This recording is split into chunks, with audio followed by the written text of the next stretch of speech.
자녀는 하나님의 축복입니다. 무자식이 상팔자, 자식이 왼소다.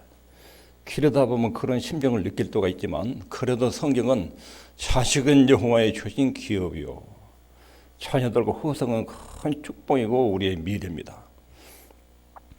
모든 부모나 할아버지 할머니가 아들과 딸, 손주, 손자들이 잘 되길 바랍니다. 오늘 성경에 보면 어떻게 하면 잘 되는지 명확하게 기록되어 있습니다.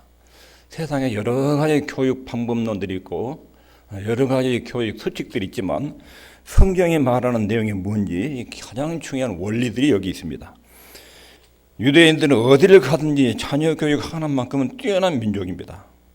지금 신명기에 이 말씀이 나오는데 신명기에는 모세가 40년 광야 생활을 마치고 가나안 땅을 앞두고 이제 모세가 죽기 전에 유언으로 설교한 내용들이 신명기입니다. 1절부터 3절까지는 가나안 땅에 들어가거든 하나님의 말씀을 아들 손자들에게 가르쳐라. 4절부터 9절까지는 그렇게 해서 하나님을 사랑하도록 하나님을 경외하도록 자녀들에게 부지런히 가르쳐라. 그러면 그 결과로 복을 얻는다. 너희들이 가나안 땅에서 생존이 오래도록 번성하면서 심히 잘 될 것이다. 이렇게 약속하셨습니다. 그러고 나서 6장 10절부터 15절에 경고의 말씀이 나옵니다. 자녀의 교육에 덧붙여서 주의해야 될 말씀, 이 부분을 자녀의 교육에 있어서 주의해라, 조심해야 될 말씀이 있는데 이것 때문에 이스라엘이 망한 것입니다. 네 하나님 여호와께서 내 열조 아브라함과 이삭과 야곱을 향하여 네게 주리라 맹세하신 땅으로 너로 들어가게 하시고 이제 가나안 땅에 들어가거든 너희들이 가나안 땅에 들어가면 거기는 너희들이 짓지 않는 집을 받을 것이다. 집 속에 이미 살인사들이 꽉꽉 들어차 있다. 너희들이 짓지 않는 성을 얻을 것이다. 너희들은 농사 짓지 않는 포도나무와 과수원들을 다 얻을 것이다. 그러면 굉장히 부유롭게 잘 먹고 잘 살아야 된다. 집을 얻고 우물을 얻고 포도원과 감람나무를 얻게 하사 너로 배불리 먹게 하실 때에 너는 조심하여 배불리 먹게 될 때, 잘 먹고 잘 살게 될 때 조심해라. 이 경고의 말씀입니다. 그때 뭘 조심하라면 너를 애굽 땅 종되었던 집에서 인도하여 내신 여호와를 잊지 말고 네 하나님 여호와를 경외하며 섬기며 그 이름으로 맹세할 것이니라. 너희들이 배부를 때 잘 먹고 잘 살 때 그때 하나님을 잊어먹지 않도록 조심해라. 과거에 베푸신 하나님의 은혜를 잊지 않도록 조심해라. 언제요? 신간 편할 때, 잘 먹고 잘 살 때 그때가 제일 위험하다는 거예요. 어려울 때는 하나님을 막 찾고 굉장히 민감하게 하나님을 구하는데 신간 편할 때, 잘 먹고 잘 될 때, 배부를 때 그때 하나님을 잊지 않도록. 배부르고 잘 될 때 제일 조심해야 될 건 뭐냐면 그때 하나님을 잊지 말라는 거예요. 이걸 반대로 뒤집어 보면 하나님을 기억을 해라. 기억을. 어떻게 기억하라는 거예요?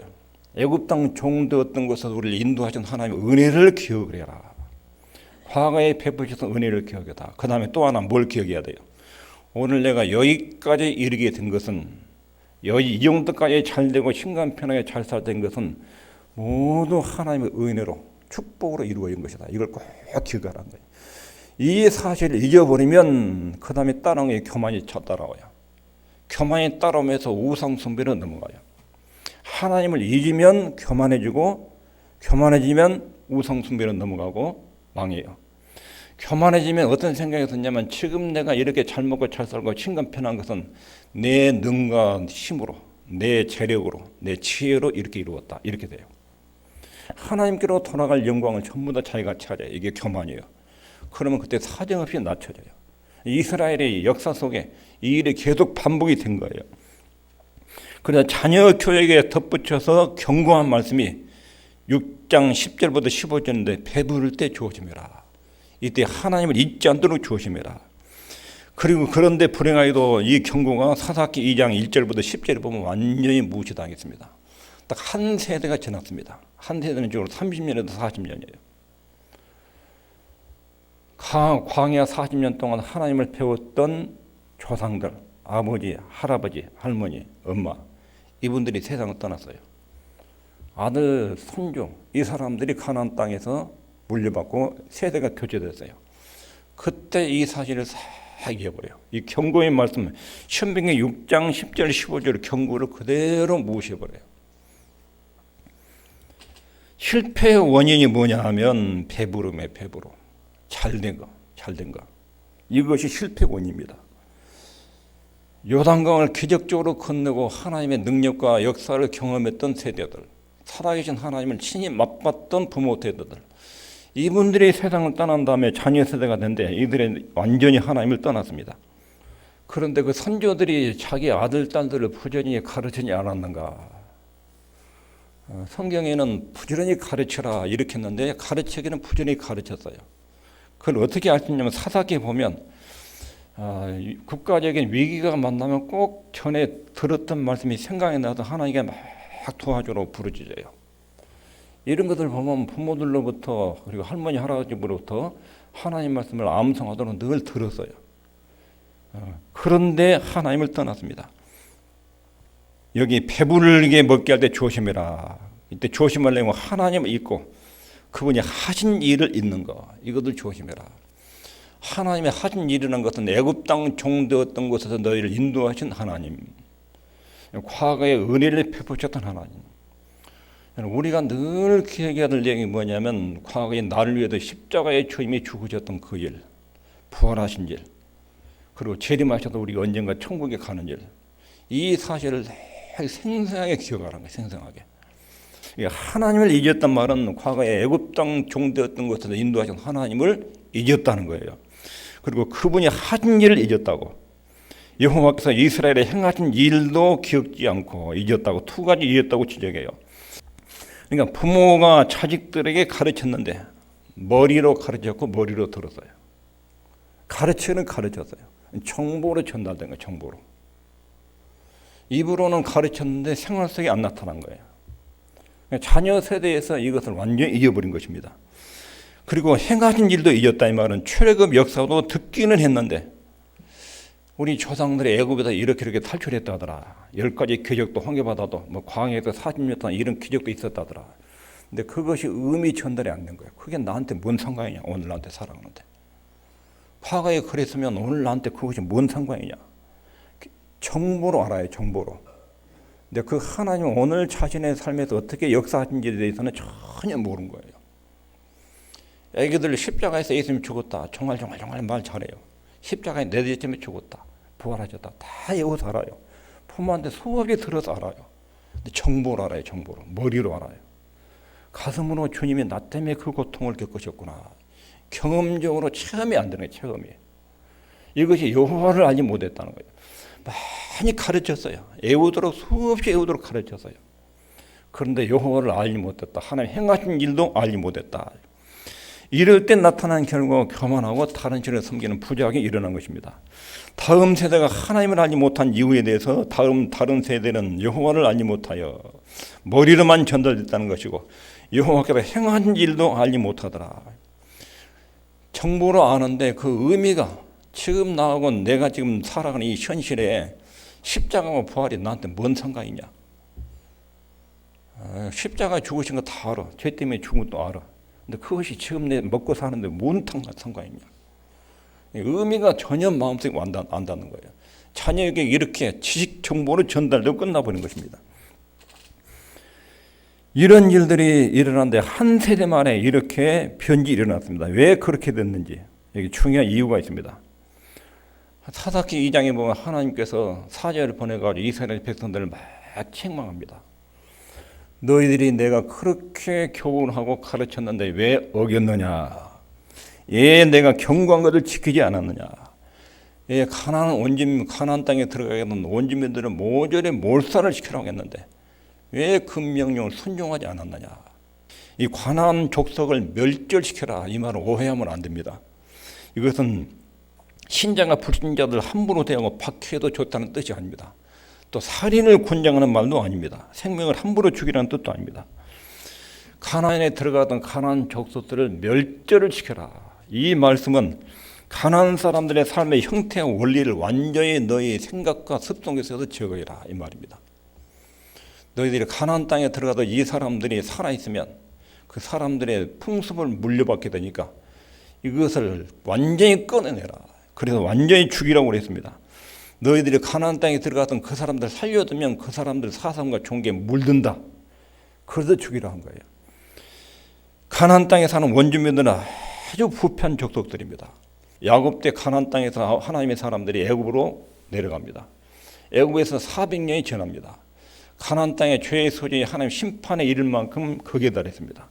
소돔과 고모라가 심판을 받을 만큼 죄가 극성을 부린 것처럼 가나안 원주민의 죄가 극성을 부려서 하나님은 이스라엘 백성을 들어올려서 가나안 땅 원주민들 심판하기 위해서 지금 올려보낸 것입니다.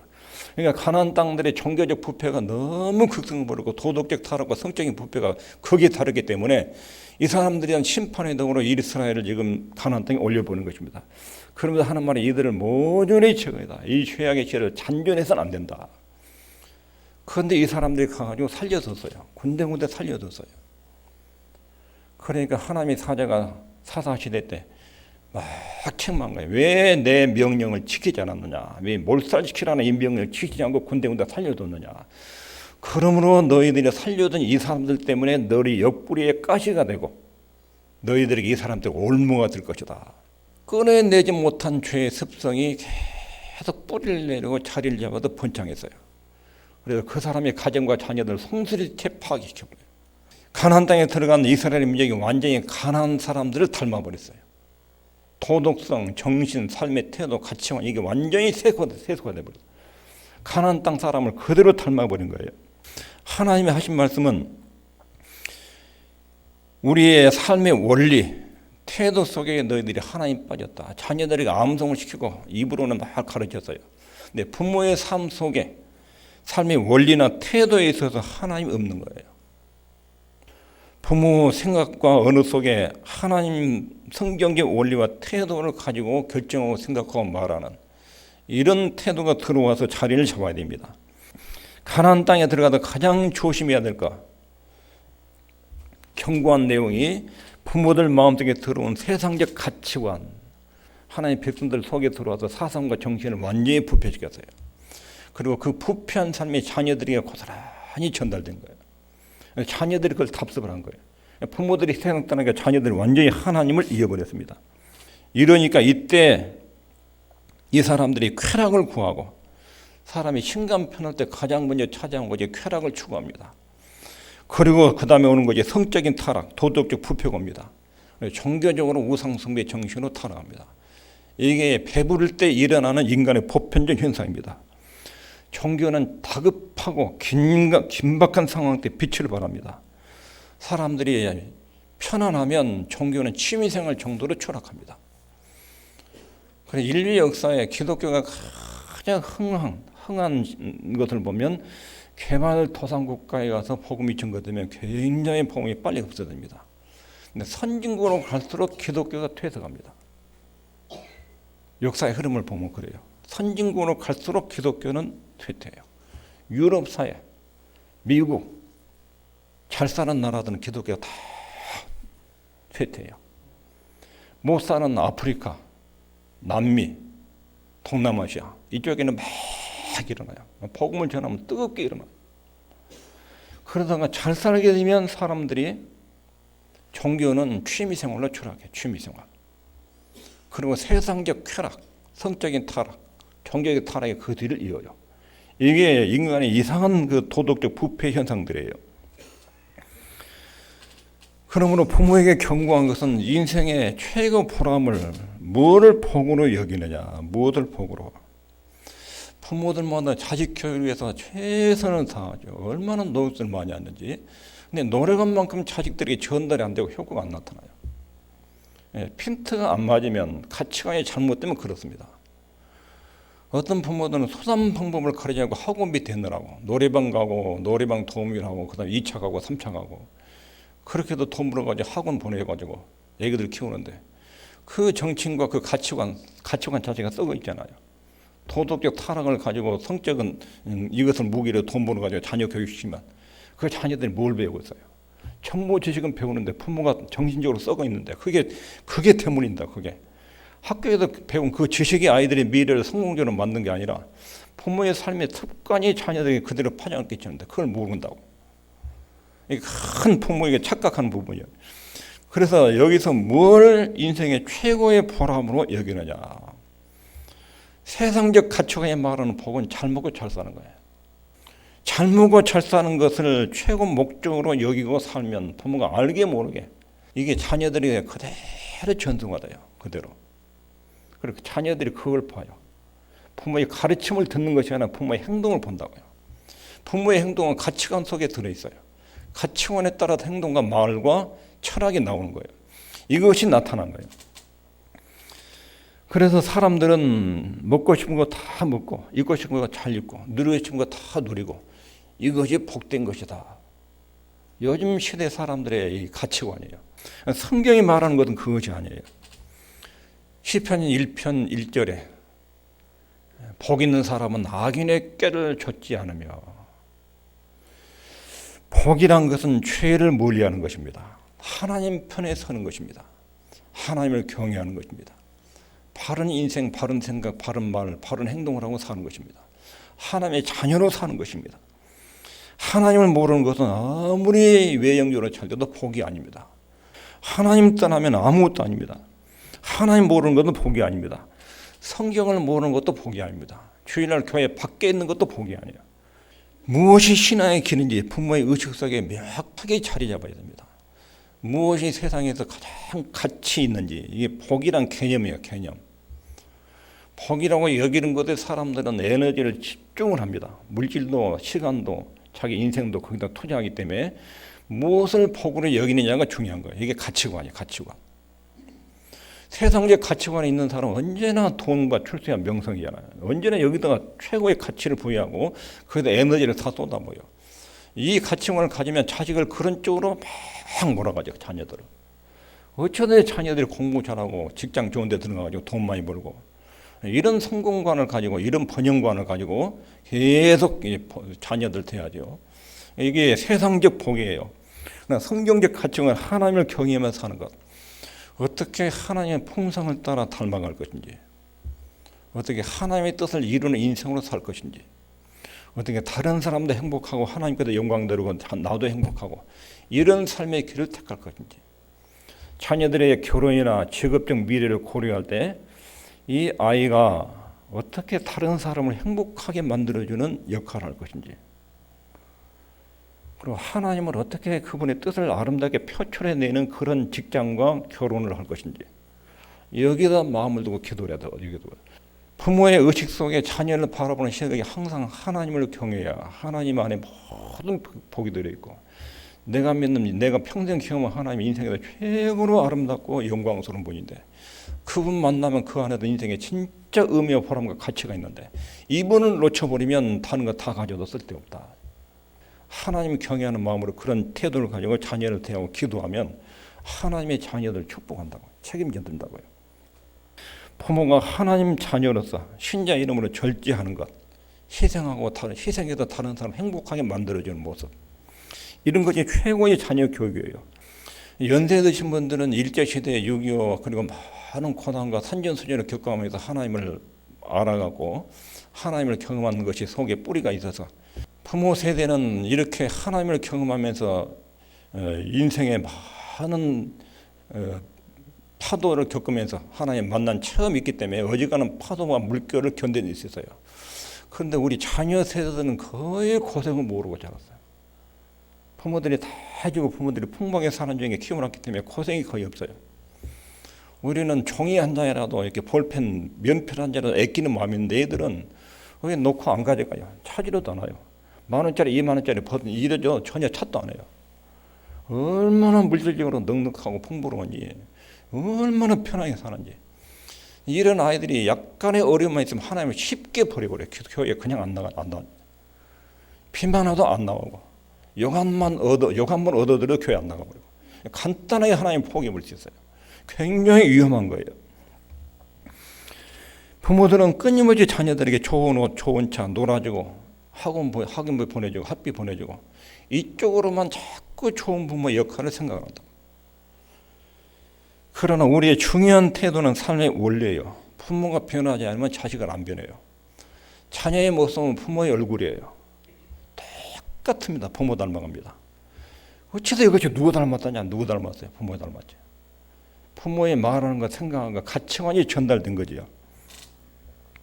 부모가 자식한테 뭘 주려고 하는지, 내 인생의 최고의 가치는 하나님이다. 자답게도 늘 하나님이 내 인생의 최고다. 이것을 자식들에게 전달해 줘야 한다. 이 하나님을 모르면 이건 인생에, 가정의 위기를 만나면 가족들이 함께 기도해서 그것을 정면으로 돌파해가지고 하나님의 은혜와 신비한 도움이 가정에 임해가지고 탁 문제가 풀어지는 이런 것들을 애기들이 보고 자라야 한다. 우리 엄마 아빠는 어려움 당하면 하나님 앞에 엎드린다. 그리고 어려움 당하면 하나님 뭐라고 말씀하는데 성경을 자꾸 찾아보고 하나님 뜻이 뭔지 확인해가지고 하나님이 이렇게 하시라고 한다. 이렇게 하면 해결된다. 그래가지고 그것이 열리고 도움받고 기도 응답되고 아이들이 그걸 보고 자라면 평생 하나님이 마음속에 탁 심어지는데 자꾸 쾌락을 즐기는 법을 가르쳐줘. 옷 사주고 놀아주고 막 이건 장난감 해주고 맛있는 거 사주고 즐기고 노는 거. 이쪽으로 애기들을 키워내는 것이 행복하게 기가 사는 것으로. 여기 치명적인 예가 있어요. 아합의 가정교육이에요. 열왕기상 10장에 나옵니다.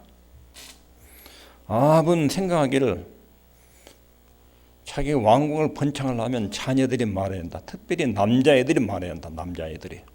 그래서 아합 왕의 가문의 왕자들이 무려 70명이나 됐다. 70명이나.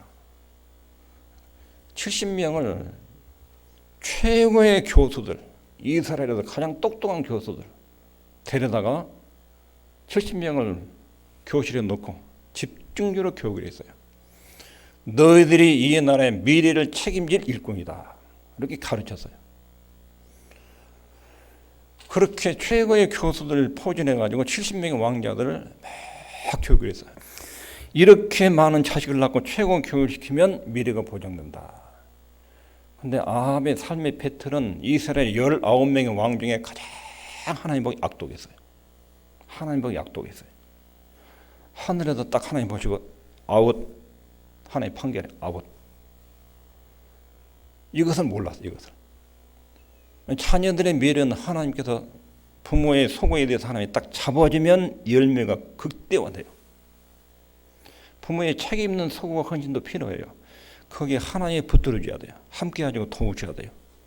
하나님의 도움을 받으려면 하나님이 경외하는 부모의 태도, 하나님 경외하는 부모의 삶의 태도가 중요한 거예요. 부모가 하나님을 경외하고 자녀의 미래도 그렇게 기도하면 살면 하나님이 자녀 세대에 복을 내려요. 복을. 근데 아합은 하나님을 우습게 알았어요. 최고로 악을 행했어요. 이스라엘 19명 왕 중에 가장 악독한 왕이었어요. 하늘에도 하나님이 아합 집에 재앙을 내리기로 결정을 하셨어요. 이 사람은 이런 행복론, 자녀 교육론을 가지고 교육처를 가지고 70명의 자녀를 최고의 선생을 통해서 교육을 시켰어요. 그런데 핵심적인 문제가 뭐냐면 부모가 하나님을 떠나서 악을 행했다. 여호와 보시기에 아합만큼 악한 사람이 없었다. 이게 성경의 기록이에요.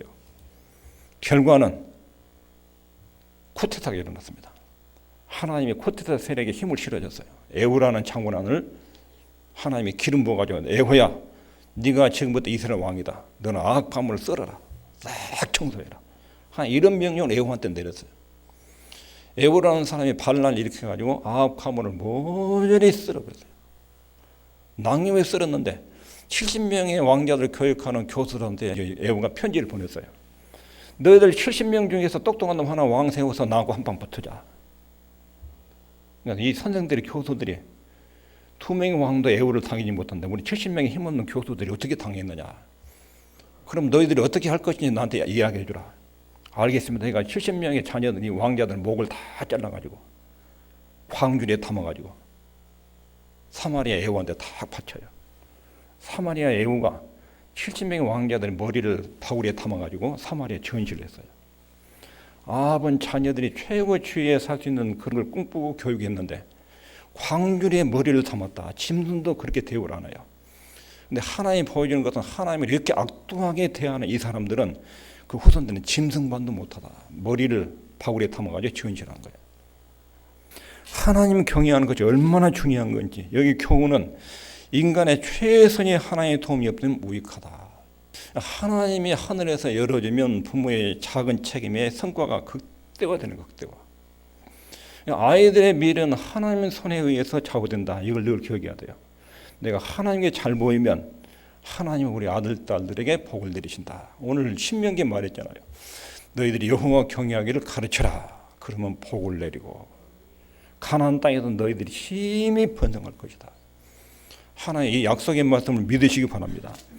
부모가 하나님을 잘 경외하는 하나님 중심의 가치관을 가지고 살면 그러면 아름답게 성장하고 자녀들이 아름답게 세워지는 거예요. 삶의 원리와 태도 이것이 명확해야 돼요. 이스라엘 백성들이 교육에 실패한 외형적으로 암송하게 하고 예배도 참석했어요. 다 외웠어요. 근데 정보 전달로 끝난 거예요.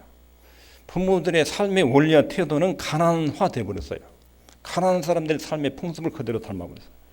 세상적 가치관에 함몰돼 버렸어요. 교회는 예배는 취미생활했어요. 이걸 자녀들이 본받아가지고 한 세대 후에 다 떠난 것입니다. 부모의 책임은 외형적 필요를 공급하는 거, 옷이나 뭐 장난감이나 놀아주는 것이나 학원 공부시키는 것이나 이것도 부모의 책임이죠. 근데 이것에 올인하면 안 돼요. 이것이 가정교육이라고 자녀의 교육이라고 생각하면 자녀들 망칠 수 있습니다. 이것보다 더 중요한 것이 부모의 생각, 가치관, 사람의 스타일이야. 사람의 스타일. 내 인생에다 자녀들한테 보여주기를 내 인생에 나는 이것이 최고로 중요하다. 이것이 자녀들이 보여줘야 돼요. 자녀들이 언제 제일 말을 안 듣는 줄 압니까? 어릴 때는 비교적 잘 됐습니다. 초등학교 때도 그런 데를 들어요. 중학교 청소년 시기 들어가면 부모들은 대들 시작해요. 이때 아이들이 가장 모순되게 보이는 것이 부모님의 삶과 말이 다른 거예요.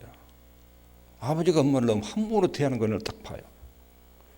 그러면 여기 아이들이 굉장히 있어도 분노가 일어나요. 그때 부모를 강력하게 멸시를 해요.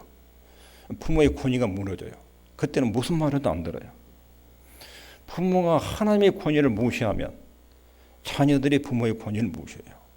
그게 이렇게 그대로 돌아온 거예요. 인간의 부모로서 어떤 실수가 없을 수가 없지요. 실수한 것에 대해서는 사과를 해야 돼요. 가정사역을 전담하는 어떤 그 강사가 있었는데 어느 날 딸이 말을 안 한 거예요. 말하고 냉담해요. 얼마나 말 안 듣고 아버지 속을 썩이는지. 아버지가 노크해도 방문도 안 열어주고 어떻게 대가지고 대화를 열었어요. 딸이 눈물을 쭉쭉 흐르면서 하는 말이 아빠가 엄마를 그때 너무 함부로 대가지고 내가 너무 성질이 났다고. 애기한테 나오는 말이 가정사역의 강사예요. 근데 부부 사이에 싸울 수가 있죠. 싸울 수가. 근데 가급적이면 애기들 안 보는데 싸워요. 싸웠으면 애기들한테 미안하다고 이야기를 해줘야 돼. 그러지 않으면 부모가 굉장히 위선적인 것을 알아요. 특히 청소년 시간이 되면 이 부분에 굉장히 민감해요.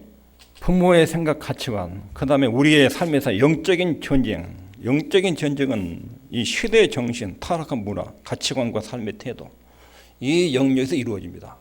사단은 교묘하게 우리 생각 속에 부패한 생각을 집어넣어요. 세상적 정신을 집어넣어요. 하나님을 모르게 만들고 하나님을 멀어지게 만들어요.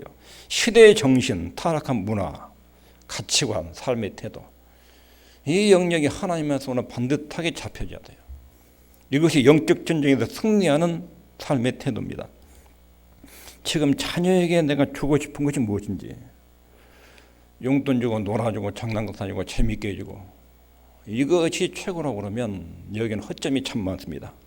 신앙적으로 사느냐, 이게 영적인 전쟁이고 싸움입니다. 얼마나 가졌느냐, 얼마나 배웠느냐, 이게 중요한데 그 다음이요. 2번, 3번, 4번이에요. 다음에 하나님을 사랑하고 경외하면 하나님이 그때그때마다 얼마나 은혜를 주시고 행복을 주는지, 아름답게 인생을 세워 가주시는지. 신앙의 유일한 평가 기준은 경건이에요. 경건. 믿음으로 사는 것, 영적인 전쟁입니다. 그리고 얼마나 가졌느냐, 배웠느냐, 이것도 2차적인 문제예요. 평생을 살아갈 삶의 원리인 하나님을 붙들게 하고 하나님이 경외한 법을 잘 가르쳐주고 부모가 그 면에 있어서 모든 사상과 가치관과 삶의 태도에서 명확하게 자녀에게 보여주면 이것이 최고의 가정교육이고 미래 여러분들 자녀들 통해서 많은 웃고 행복한 날이 이르게 될 것입니다.